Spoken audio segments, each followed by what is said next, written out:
অনেকদিন আগে একটা ব্যক্তি ছিল, নদীর ধারে তার একটা ক্ষেত ছিল, খুব সুন্দর একটা ক্ষেত।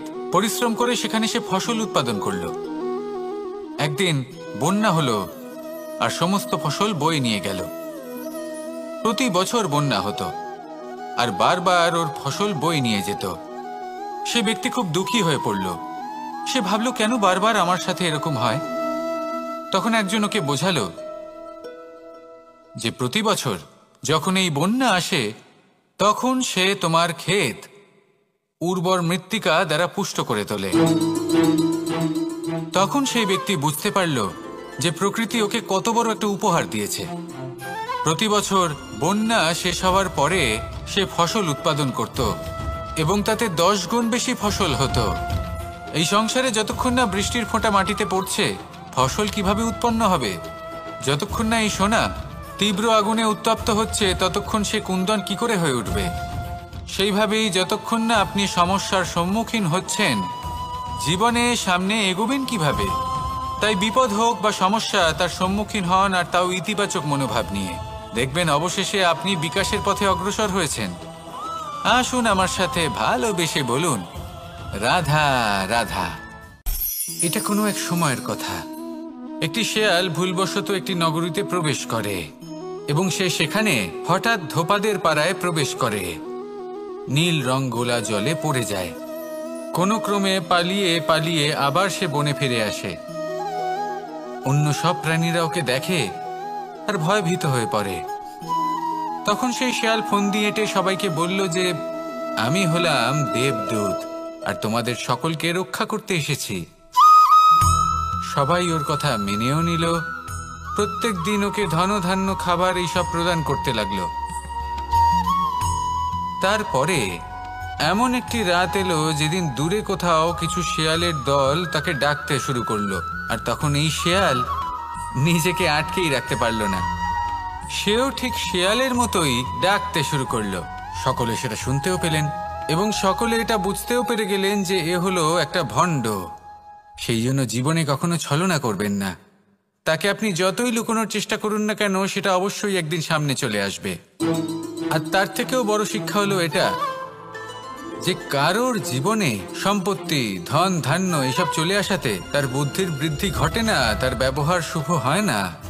এটা তখন হয় যখন সেই ব্যক্তি সেটা নিজে পেতে চায়, তার জন্য ভাবনা চিন্তা করে, কর্ম করতে থাকে। আর যখন একজন ব্যক্তি নিজের বুদ্ধি এবং ব্যবহার উন্নত এবং শ্রেষ্ঠ করে তুলতে পারেন, তখন তিনি নির্ধন হয়েও ধন অর্জন করতে পারেন। ঠিক পদ্মফুলের মতো।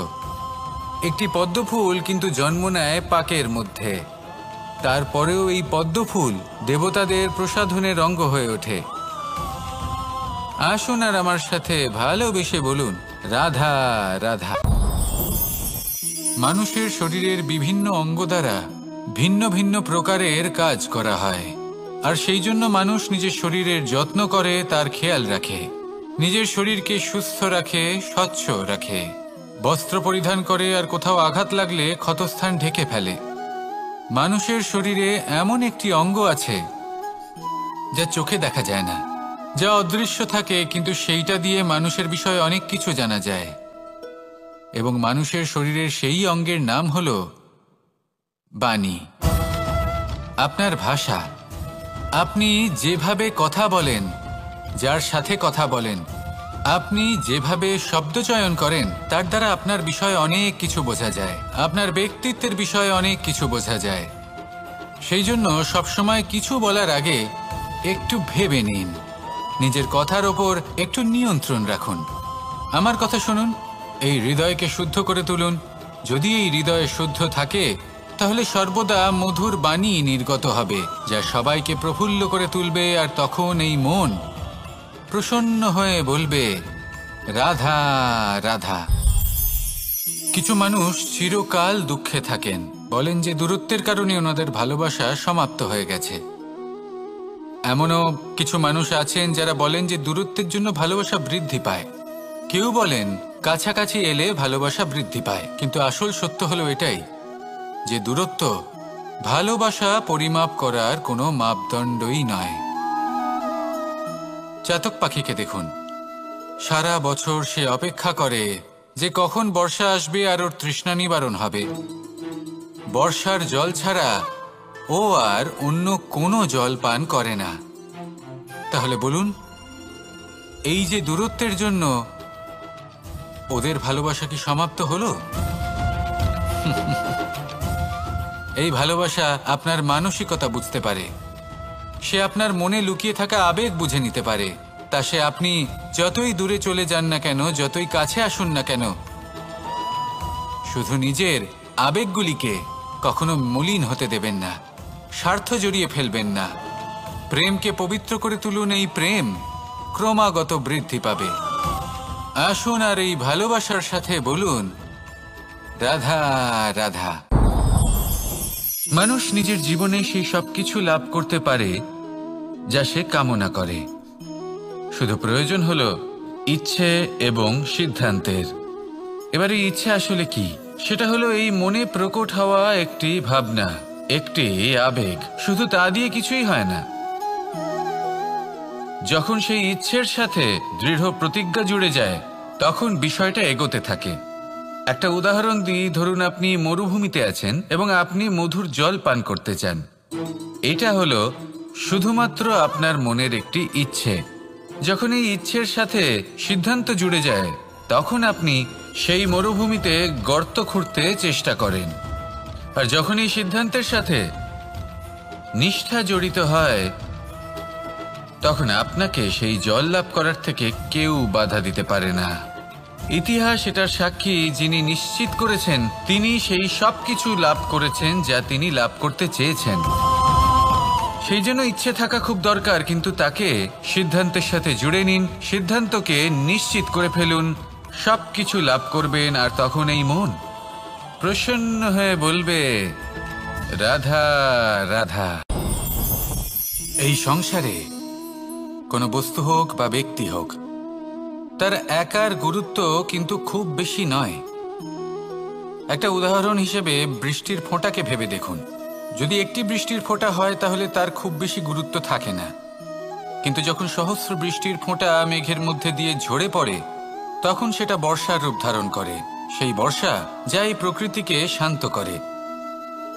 সেইভাবেই পাথরের ছোট টুকরো, তার খুব বেশি গুরুত্ব থাকে না, কিন্তু যখন অসংখ্য পাথরের টুকরো একত্রিত হয় তখন তা পর্বতের আকার ধারণ করে। সেইভাবেই কিছু মানুষ যখন একত্রিত হন তখন তৈরি হয় পরিবার, কিছু পরিবার যখন একত্রিত হয় তখন তৈরি হয় সমাজ, যখন অনেক সংখ্যক সমাজ একত্রিত হয় তখন তৈরি হয় রাজ্য। এবার এই রাজ্যের সবথেকে গুরুত্বপূর্ণ ব্যক্তি হতে পারেন রাজা, কিন্তু তাও সেই রাজা একা কিছু করতে পারেন না। যুদ্ধ লড়ার সময় তারও নিজের সৈন্যদলকে প্রয়োজন পড়ে। কিন্তু এই সংসারে এমন একজন ব্যক্তি আছেন যিনি একাই সব কাজ করতে থাকেন, এবং সেই ব্যক্তি হলেন মা। আমাদের জীবনে একজন পিতার ভূমিকা কিন্তু নিঃসন্দেহে অমূল্য, কিন্তু আমাদের সকলের জীবনে যে ভূমিকা একজন মায়ের তা অন্য কারোর থাকে না। একজন মা একাই সন্তানকে বড় করতে পারেন, সংস্কারী করে তুলতে পারেন, তার জন্য পরিশ্রম করেন। আর এত কিছু কাজ করার পরেও তার কাজের জন্য তিনি প্রশংসা অবশ্য পান না। উল্টে যদি সেই সন্তান অনুচিত পথে চালিত হয়, অনুচিত কর্ম করে, তখন সেই মাকেই অপবাদের পাত্র হয়ে উঠতে হয়। আমাদের জীবনে মায়ের যোগদান কতটা সেটা বুঝুন। আপনাকে বড় করে তোলার জন্য উনি কতটা পরিশ্রম করেছেন সেটা বুঝুন। আজ থেকে, এখন থেকে, এই মুহূর্ত থেকে মাকে সম্মান করতে শিখুন। যখন সময় পাবেন, যখন সুযোগ হবে, তখন তার প্রশংসা করুন, ওনারও ভালো লাগবে। আর মায়ের এই মমতার জন্য, তার এই ভূমিকার জন্য আসুন সবাই মিলে আমরা তাকে প্রণাম করি, আর সকলে মিলে ভালোবেসে বলি, রাধা রাধা। মানুষ নিজের জীবনে অনেক বস্তু, অনেক ব্যক্তিকে অনাদর করে থাকে, ভাবে যে ওর কোনো মূল্যই নেই, এটা তো কোনো কাজেই লাগবে না। এবার ভাবুন যে আপনি কোনো পথে হাঁটছেন আর আপনার পায়ে একটা কাঁটা ফুটে গেল। তখন আপনি যাই করুন না কেন, তলোয়ার দিয়ে আপনি সেই কাঁটা বের করতে পারবেন না। তার জন্য আপনার দরকার পড়বে একটি সূচের।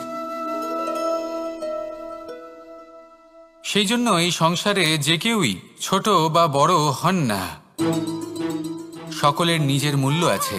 দেখুন, যদি কথা বলা হয় জল নিয়ে, জল যদি দূষিত হয় তাহলে তা আমরা গ্রহণ করতে পারবো না, পান করতে পারবো না।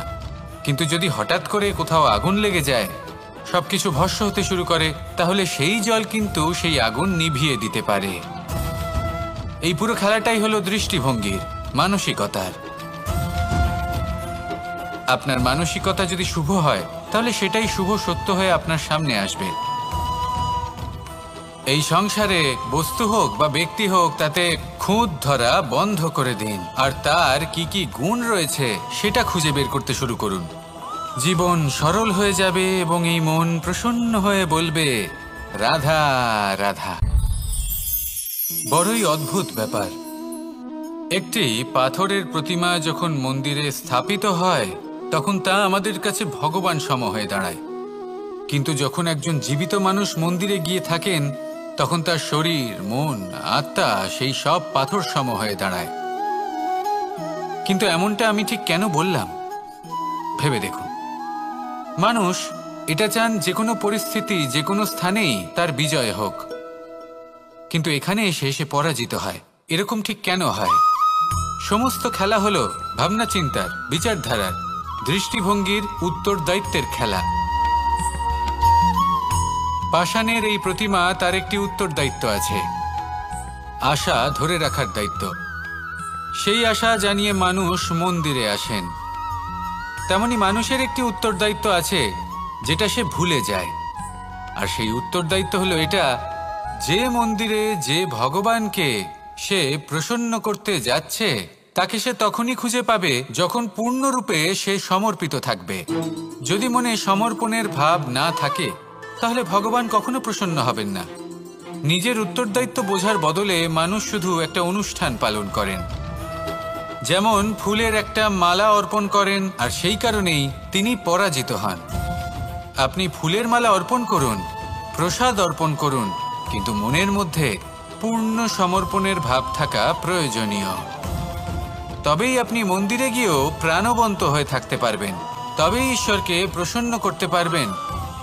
আসুন আমার সাথে ভালোবেসে বলুন, রাধা রাধা। আমাদের মধ্যে বেশিরভাগ মানুষ সেই পরম শক্তিতে, সেই পরমেশ্বরের ওপর আস্থা রাখি, আর সেই জন্য আমরা বারবার মন্দিরে যাই, পুজো অর্চনা করি, নৈবেদ্য অর্পণ করি। কিন্তু অত্যন্ত গুরুত্বপূর্ণ একটা বিষয়ে আমরা ভুলে যাই, আর সেটা হলো যে পাষাণের সেই প্রতিমা যা মন্দিরে স্থাপন করা হয়েছে, তাদের মধ্যে আমরা ঈশ্বরকে খুঁজে পাবো না যতক্ষণ না বাড়িতে বিরাজমান ঈশ্বর অর্থাৎ আমাদের মাতা পিতা, তাদেরকে আমরা সেবা করছি। দেখুন, ঈশ্বর নিশ্চিত রূপে এই সংসার নির্মাণ করেছেন, কিন্তু আপনি সেই সংসারের অংশ তবে থেকে হয়েছেন যেদিন থেকে এই সংসারে আপনি পদার্পণ করেছেন। আর এই উত্তরদায়িত্ব পালন করেছেন কারা? আপনার মাতা পিতা। ঈশ্বর আছেন এই ভাবনা আপনার মধ্যে জাগ্রত হয়েছে আপনার মাতা পিতার মাধ্যমে। সেই জন্য মন্দিরে গিয়ে আপনি যতই প্রসাদ বিতরণ করুন তার কোনোই অর্থ নেই যদি ঘরে বসে থাকা মাতা পিতা অভুক্ত থাকেন।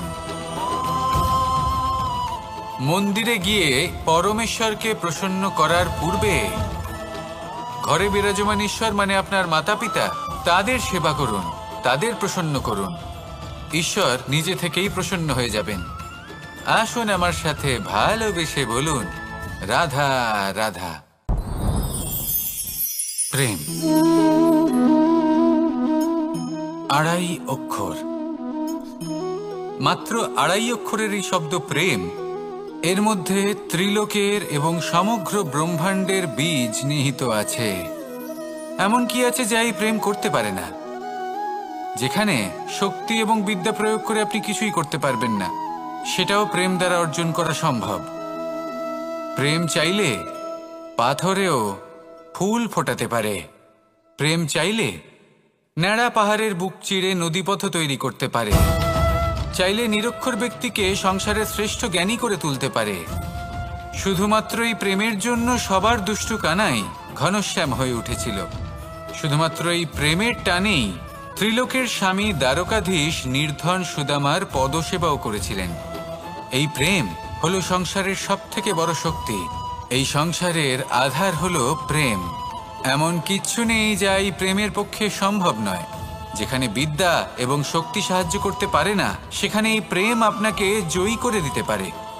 তাহলে আসুন আর আমার সাথে ভালোবেসে বলুন, রাধা রাধা। সমুদ্র মন্থনের সময় দুই ধরনের রত্ন লাভ করা হয়েছিল।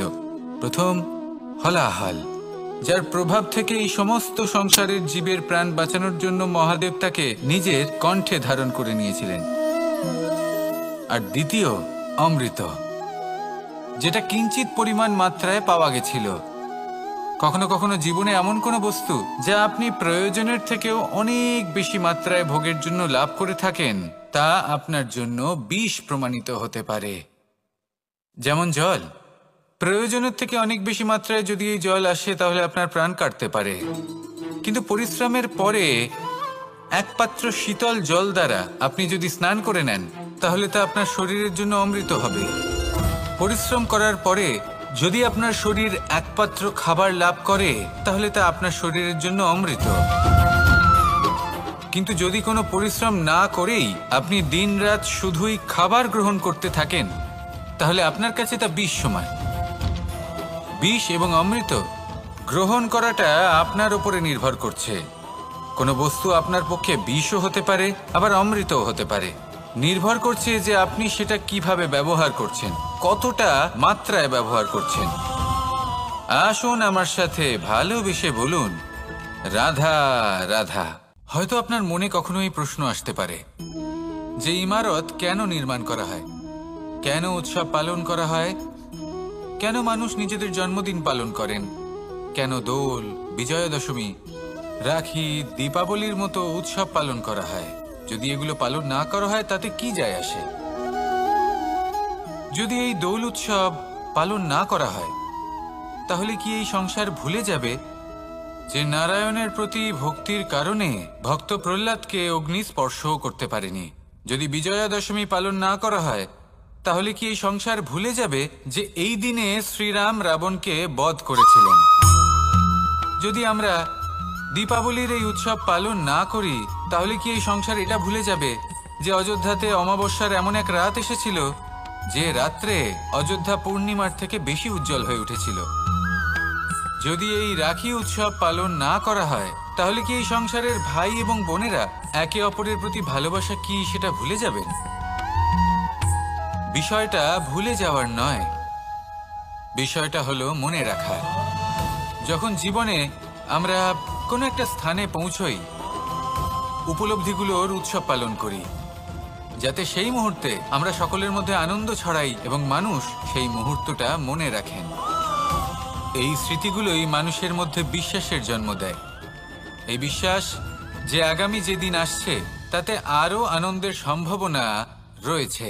ভালোবাসার এই উৎসব, ভালোবাসার এই পার্বণ, এটা মানুষের মনে বিশ্বাসের জন্ম দেয় যে প্রত্যেক যুগে কেউ না কেউ এসেছে এবং পরবর্তীতেও আসবে। তাহলে আসুন আমরা ডুবে যাই আমার লীলার এই প্রেম যাত্রায় এবং ভালোবাসার এমন একটা উৎসব পালন করা যাক যা এই সংসার যুগ যুগ পর্যন্ত মনে রাখবে। তাহলে আসুন আর আমার সাথে ভালোবেসে বলুন, রাধা রাধা। প্রেমের পরিভাষা আসলে কি? ভিন্ন ভিন্ন ধরনের ব্যক্তি, ভিন্ন ভিন্ন ধরনের প্রেমী আলোচক বিভিন্ন ধরনের পরিভাষা প্রদান করেন এই প্রেম নিয়ে। কিন্তু প্রত্যেকের মনেই কখনো কখনো এই প্রশ্ন এসেছে, এই ভালোবাসা আসলে কি? নিজের প্রিয়তমকে জয় করাই কি প্রেম? চার হাত এক হয়ে যাবার নামই কি প্রেম? নিজের আবেগ ব্যক্ত করাই কি ভালোবাসা? না, প্রেমের অর্থ কাউকে লাভ করা নয়, বরং তার মাঝে বিলীন হয়ে যাওয়া। যদি কারোর হাত ধরে থাকি, তাহলে আজীবন তার সাথে পথ চলা হলো প্রেম। প্রেম শুধুমাত্র সেটা নয় যা প্রেমী আর প্রেমিকার কেশদামে মালা বেঁধে দেয়। মাতা পিতার জন্য দিনরাত পরিশ্রম করা, নিজের পরিবারের জন্য দিনরাত পরিশ্রম করা, সেটাও প্রেম। নিজের বন্ধুদের জন্য, আপনজনের জন্য সবকিছু উজাড় করে দেওয়ার নাম হলো ভালোবাসা। নিজের মাতৃভূমির জন্য সাহসের সাথে লড়াই করা এবং আনন্দে নিজের জীবন ত্যাগ করে দেওয়াও কিন্তু প্রেমের নামান্তর। সেই জন্য যারা বুদ্ধিমান ব্যক্তি তারা কখনো প্রেমের পরিভাষা খুঁজতে চান না, কারণ তারা জানেন যে এই প্রেম কতটা বিশাল। তারা জানেন যে এই প্রেম হলো এক বিশাল সাগর, যাকে নিজের মুঠোয় ধরে রাখা যায় না। সেই জন্য এই প্রেমের সাগরে ডুবে যান এবং সকলকে ভালোবাসতে শিখুন। যদি সবাইকে ভালোবাসতে পারেন তাহলে তাদেরও কল্যাণ হবে যারা আপনাকে ভালোবাসে, তাদেরও কল্যাণ হবে যাদেরকে আপনি ভালোবাসেন, আর আপনারও কল্যাণ হবে। আর তখন এই মন ভালোবেসে বলবে, রাধা রাধা। কখনো কখনো আমরা খুব ব্যথিত হয়ে পড়ি।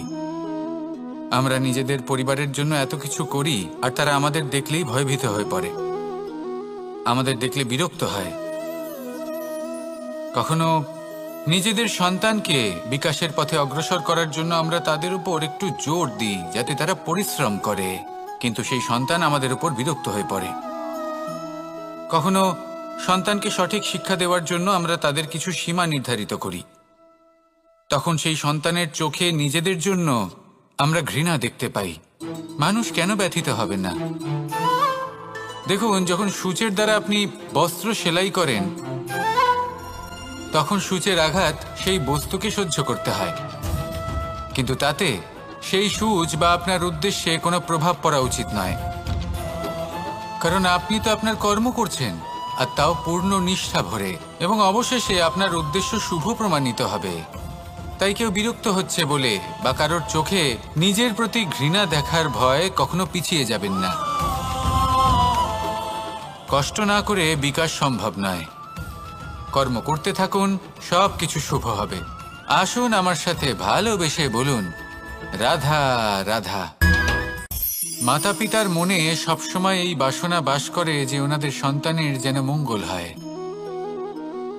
নিজের সন্তানকে সেই সবকিছু দেবার সবসময় চেষ্টা করতে থাকেন যেগুলো তারা নিজেরা নিজেদের জীবনে কখনো পেতে পারেননি, এবং এই প্রক্রিয়ায় সবথেকে গুরুত্বপূর্ণ বিষয়টি ভুলে যান, নিজের সন্তানকে সেই জিনিস দেওয়া যেটা উনি সব থেকে আগে পেয়েছেন।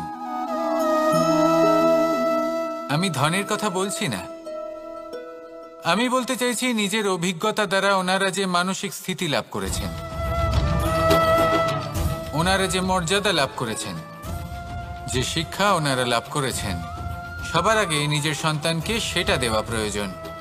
সেটা যদি নিজের সন্তানকে দিতে পারেন তাহলে এই সন্তান জীবনে তার পথে এগোতেও পারবে, ধন অর্জনও করতে পারবে এবং শক্তিশালী অনুভবও করতে পারবে। সেই জন্য সন্তানকে সবার আগে সেটা দান করুন যেটা সব থেকে বেশি মূল্যবান। সেটা দিন যেটা আপনি সবার আগে লাভ করেছেন।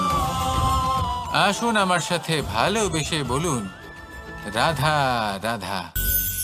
ধন, সম্পদ, ঐশ্বর্য, মানুষ হয় নিজের সৌভাগ্যের দ্বারা এগুলো লাভ করে থাকেন বা কর্মের দ্বারা। সৌভাগ্য আসলে কি? গ্রহের দশা যা প্রত্যেক মুহূর্তে বদলাতে থাকে। কর্মের মাধ্যমে যখন আপনি ধন অর্জন করেন তখন সেই ধন আপনার আগামী প্রজন্ম লাভ করে। সেটা হয় সে ভোগ করে বা তার জন্য তার ভোগান্তি হয়, আর এটা নির্ভর করছে আপনার কর্মের ওপরে। কি কর্ম করেছেন আপনি সেই ধনকে লাভ করার জন্য? যদি আপনি সৎ পথে চলেন, নিষ্ঠা ভরে আপনি কর্ম করে থাকেন এবং তার ফলে আপনি ধন অর্জন করে থাকেন, তাহলে আপনার আগামী প্রজন্ম সেটা ভোগ করবে, সেটা প্রয়োগ করবে নিজের বিকাশের জন্য। কিন্তু যদি আপনি কুকর্ম করে থাকেন, কোনো রকম ছলনা করে থাকেন এই ধন লাভ করার জন্য, তাহলে 100% আপনার আগামী প্রজন্মকে এর জন্য ভুগতেই হবে। তাহলে আপনি কি চাইবেন? যে আপনার আগামী প্রজন্ম সুখ ভোগ করবে নাকি আপনার কুকর্মের পরিণাম ভোগ করবে? নির্বাচন আপনারই। আসুন আমার সাথে ভালোবেসে বলুন, রাধা রাধা। কর্ণ, সূর্যপুত্র কর্ণ, স্বয়ং সূর্যের পুত্র, দেবী কুন্তির প্রথম পুত্র। সেই কর্ণ যার একটি বাণ আমার রথকে, সেই রথ যার ওপর মহাবলী অর্জুন বিরাজমান ছিলেন, যার পতাকায় স্বয়ং হনুমান ছিলেন, সেই রথকে তার একটি বাণ ধসিয়ে দিতে পেরেছিল। দৈব কবচ কুণ্ডলধারী কর্ণ, সেই কর্ণ যুদ্ধক্ষেত্রে নিজের সমাপ্তির সম্মুখীন হলেন। কারণ কি ছিল? নির্বাচন। দুর্যোধনের সাথে বন্ধুত্ব রাখার জন্য, তার অনুচিত কর্মে কোনোদিন কোনো প্রতিবাদ করেননি, তাকে সঙ্গ দিয়েছেন এই নির্বাচন। যখন দ্রৌপদীর বস্ত্রহরণ হচ্ছিল, তখন তাকে বাধা দেওয়ার বদলে নীরব থাকার নির্বাচন, তার বিরোধিতা কখনো না করার নির্বাচন, এই নির্বাচনই কারণ হয়ে দাঁড়ালো কর্ণের পতনে। এই সংসারে সবার উপকার আপনি স্বীকার করতে পারেন, তাকে সম্মানও করতে পারেন, কিন্তু তার সামনে এতটাও নত হবেন না যে নিজের অন্তর্মনের কথাটা আপনি শুনতে না পান। নির্বাচন যদি ধর্মসঙ্গত হয় তবেই তা শুভ হয়। আসুন আমার সাথে ভালোবেসে বলুন, রাধা রাধা। ভীষ্ম একটা মহান নাম, দেবী গঙ্গার সুপুত্র। স্বয়ং বৃহস্পতি এবং পরশুরাম ছিলেন ওনার শিক্ষাগুরু। অত্যন্ত মহান যোদ্ধা ছিলেন, কিন্তু এই মহান যোদ্ধা ইনি ইতিহাসে আজ পর্যন্ত সেই সম্মান পেলেন না যার উনি যোগ্য ছিলেন। কারণ নির্বাচন। রাজসিংহাসনের সেবা করার প্রতিজ্ঞা নিয়েছিলেন উনি। এবার রাজসিংহাসনে যেই বসুক না কেন তার সেবা করা, তার প্রত্যেক আদেশ পালন করা, এটাই ছিল ওনার প্রতিজ্ঞা। তা সেই ব্যক্তি উচিত হোক বা অনুচিত, সে উচিত পথে চলুক বা অনুচিত পথে চলুক, সুপাত্র হোক বা কুপাত্র, উনি তার সেবা করতে থাকলেন, তার প্রত্যেক আদেশ পালন করতে থাকলেন, নিজের প্রতিজ্ঞা পালন করতে থাকলেন। ধৃতরাষ্ট্র নেত্রহীন অবশ্যই ছিলেন, কিন্তু এতটাও নেত্রহীন ছিলেন না যে উনি প্রজাদের চোখের জল, ধর্ম অধর্ম দেখতে পাবেন না। উনি সব বুঝতে পারতেন। আর এদিকে ভীষ্ম নিজে প্রতিজ্ঞাবদ্ধ হয়েছিলেন। দুর্যোধন অনুচিত পথে চালিত হচ্ছিল, তাও উনি তাকে সঙ্গ দিতে থাকলেন।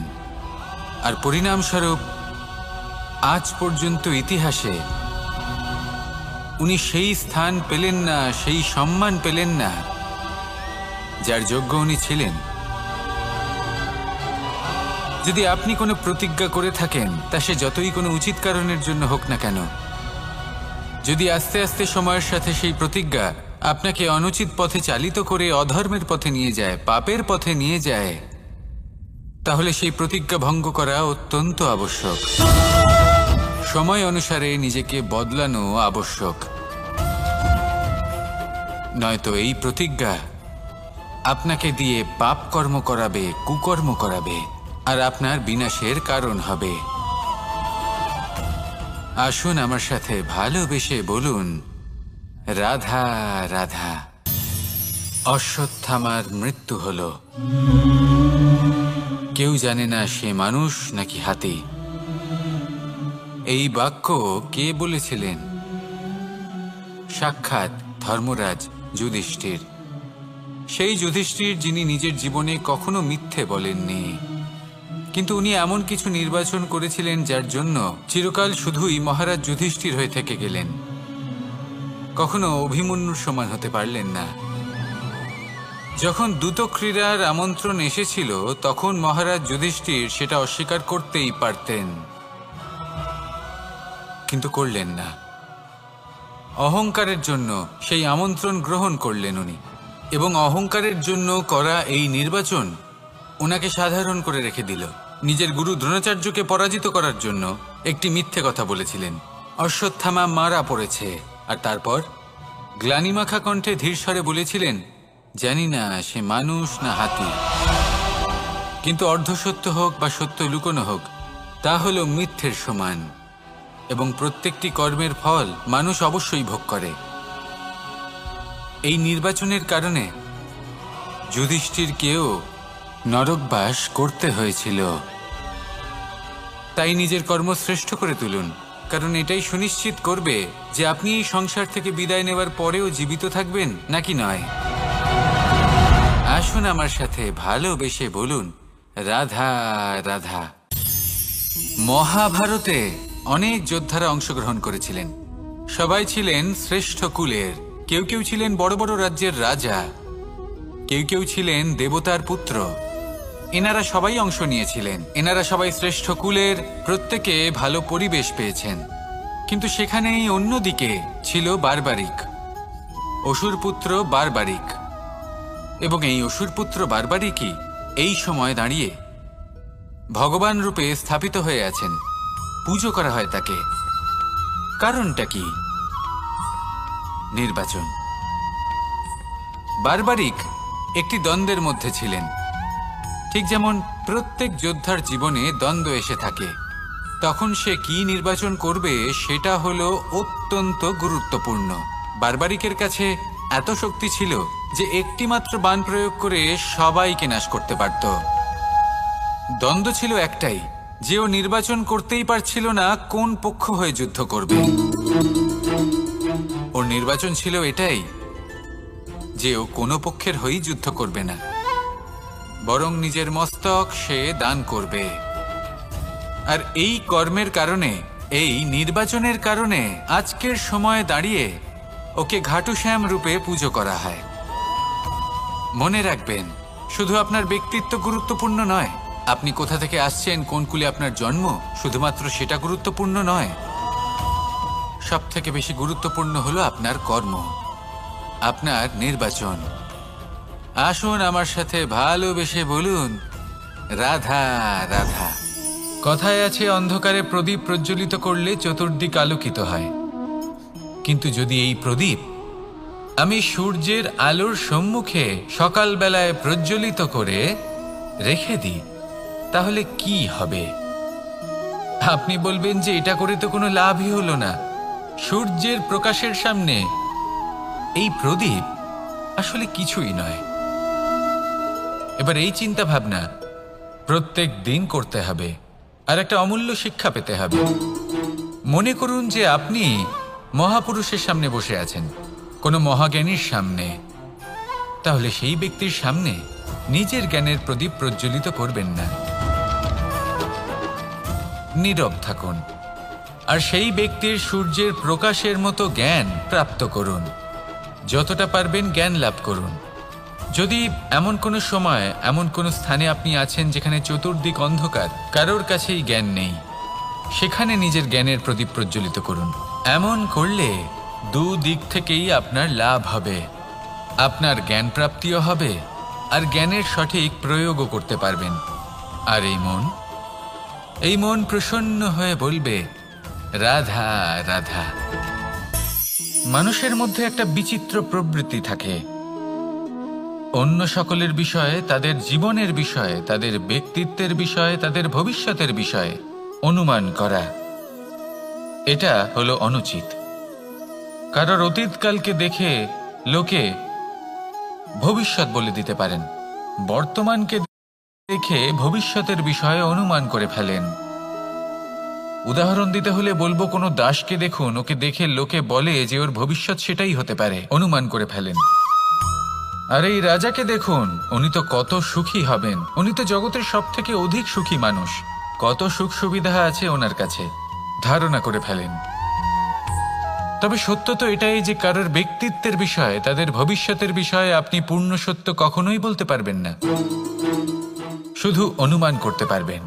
আর এই অনুমান করে সত্যি কোনো লাভ হয় না, কারণ এই কাল সেটা হলো অত্যন্ত শক্তিশালী।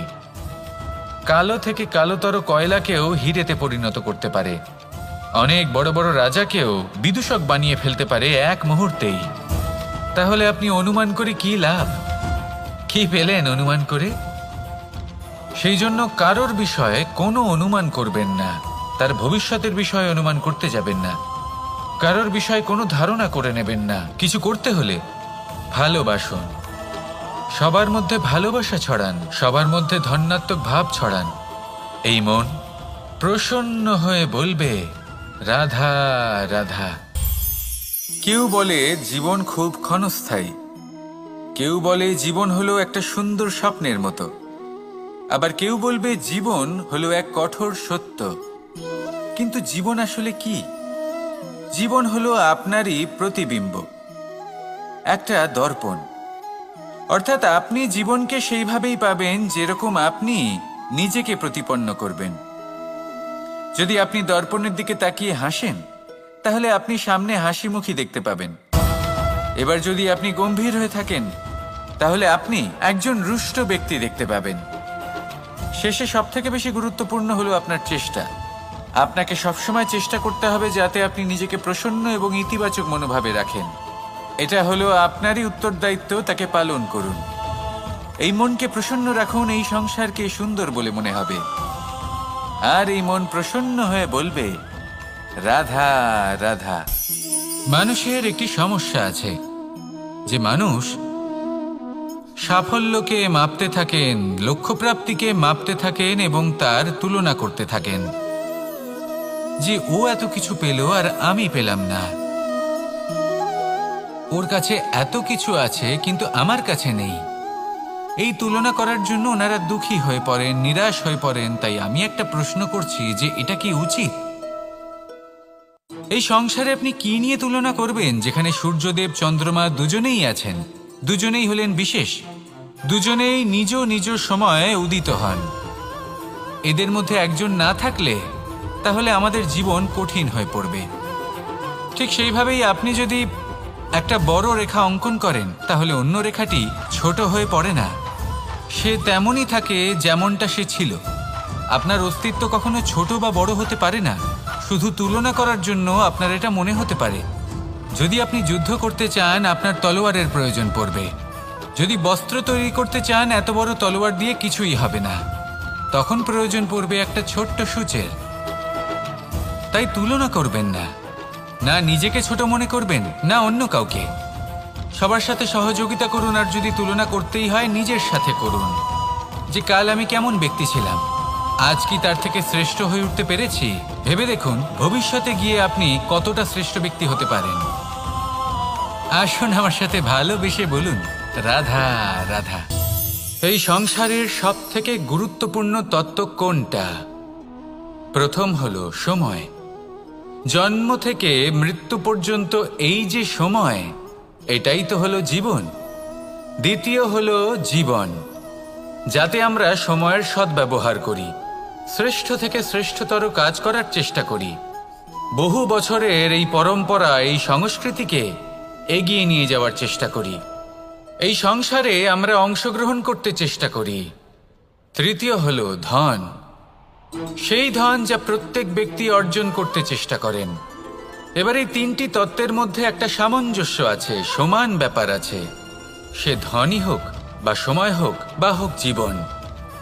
আর সেই সমান ব্যাপার হলো যে যদি আপনি এটা গণনা করতে থাকেন, তাহলে তা কমতে থাকে। যদি আপনি এটা ব্যবহার করেন, তাহলে তা বাড়তে থাকে। একে সংগঠিত করে রাখতে চেষ্টা করলে এ হাত থেকে ফসকে যায়। কিন্তু যদি আপনি একে সামলে রাখতে শিখে যান, তাহলে এমন কাজ করবেন যাতে সংসারের সাথে সাথে পরবর্তী প্রজন্ম লাভবান হবে। যদি কিছু শিখতে চান, তাহলে সামলাতে শিখুন, গণনা করা বা সংগঠিত করা নয়। আসুন আর আমার সাথে ভালোবেসে বলুন রাধা রাধা। এই সংসারে সাফল্য লাভ করার জন্য জ্ঞানের প্রয়োজন হয়, পরিশ্রমের প্রয়োজন হয়, দৃঢ় নিষ্ঠার প্রয়োজন হয়, নিরন্তর চেষ্টা করা প্রয়োজনীয়। কিন্তু আরও কিছু আছে যা অত্যন্ত প্রয়োজনীয় এবং গুরুত্বপূর্ণ। তা হলো ভালো বন্ধু। তাদের থাকা অত্যন্ত প্রয়োজনীয়। যদি ভালো বন্ধু থাকে, তাহলে সময় এলে তারা ঢাল হয়ে আপনাকে সুরক্ষা করবেন। সময় এলে অস্ত্রের মতো শত্রুকে সংহারও করবেন। যদি তিনি জ্ঞানী হন, তাদের মধ্যে সদ্গুণ থাকে, তাহলে এই সব গুণ আপনার মধ্যেও প্রবেশ করবে। তাহলে সাফল্যের জন্য ভালো বন্ধু পাওয়া অত্যন্ত প্রয়োজনীয়। কিন্তু শুধু বন্ধু কেন, ভালো শত্রুও থাকা প্রয়োজনীয়। এবার আপনি ভাববেন, এ আমি কি বললাম? যদি আপনার জীবনেও ভালো অর্থাৎ শক্তিশালী শত্রু থাকে, তাহলে আপনিও শক্তিশালী হতে থাকবেন। এই শত্রু আপনাকে প্রেরিত করবে আরো বেশি শক্তিশালী হয়ে ওঠার। কখনো কোনো হরিণকে দেখুন, তীব্র গতিতে দৌড়তে থাকে। কেন তীব্র গতিতে দৌড়য়? এই কারণে নয় যে কোথাও তার জন্য মধুর ঘাস অপেক্ষা করে রয়েছে, না। সে এই কারণে তীব্র গতিতে দৌড়য় কারণ সেটা না করলে তার পেছনে একটি সিংহ আছে যে ওকে নিজের ভোজন করে ফেলবে। তাই জীবনে বিপদ, সংকট, এই সব কিছুও হলো অত্যন্ত গুরুত্বপূর্ণ। তার সম্মুখীন হতে শিখুন আর আমার সাথে ভালোবেসে বলুন, রাধা রাধা।